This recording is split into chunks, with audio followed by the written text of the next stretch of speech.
brought to you by Silver Pumps. Top quality और consistent performance के लिए सिर्फ silver pump नाम याद रखना। याच्यामध्ये या सगळ्या प्रकरणामध्ये अशी चर्चा होती की भगवान गड म्हणजे मुलीच्या पाठीशी आहे का, अशी चर्चा होती. भक्कम पाठीमागे आहेत, केवळ पाठीमागे नाही येतो, भक्कमपणे पाठीमागे आहेत. दोन भाग आहेत त्याचे. जे गुन्हेगार असतील त्याचा शोध चालू आहे. मला अजूनही मीडियाला एक विचारावंसं वाटतं की ज्या लोकांनी हे प्रकरण केलं, निघून हत्या केली, त्यांची मानसिकता काय बिघडली हे मीडियाने का नाही दाखवलं? कारण की अगोदर त्यांना जी मारहाण झालेली आहे ते पण दखल घेण्याजोगी आहे असं मला वाटतं. आणि तो त्यांच्या गावातला बैठकीतला विषय आहे. त्याला सेन्सिटिव्ह विषयाला राजकीय हवा देऊन सामाजिक सलोखा बिघडला असं मला वाटतं. यातून तो त्यांचा गावाचा मुद्दा आहे. तो मग तुला मोठं दुर्दैव आहे.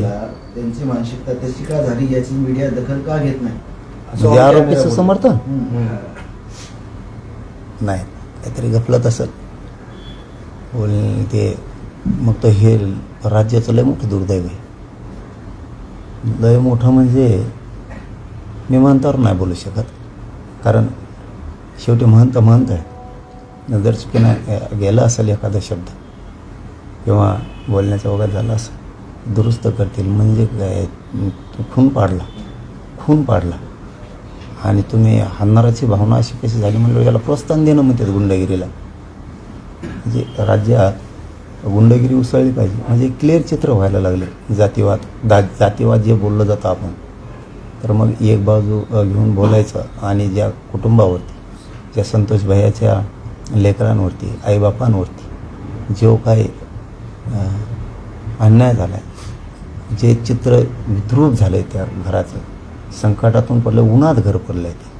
आणि अशा टायमाला उन्हात घर ज्याचं पडलेलं असतं त्याला आसरा देण्याचं, दयामाया करण्याचं, मायेचं छत्र धरण्याचं काम संप्रदाय करतो. मग भला तो आपल्या मांडीजवळ जरी बसणारा असला तरी मुलाइजा तिथं केला जात नाही.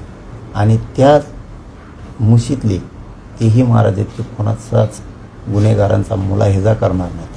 पण जर असं असेल तर ही दुर्दैवी गोष्ट आहे. ही भयंकर मोठा विषय, मग खूप मोठा विषय मग घेऊ. आणि असे शब्द उद्गार जर बाबाजींकडून गेले असतील तर ही राज्याची खूप मोठी हानी आहे. आणि त्यांनी असं का कृत्य करायला ते तयार झाले म्हणजे खून केलेल्याचा आनंदही की काय असा त्याचा अर्थ होतो. आणि गुन्हेगारांना सोडून द्या असाही त्याचा अर्थ होतो. पण मी पुन्हा ते त्याच्यात विश्वास बसत नाही म्हणून.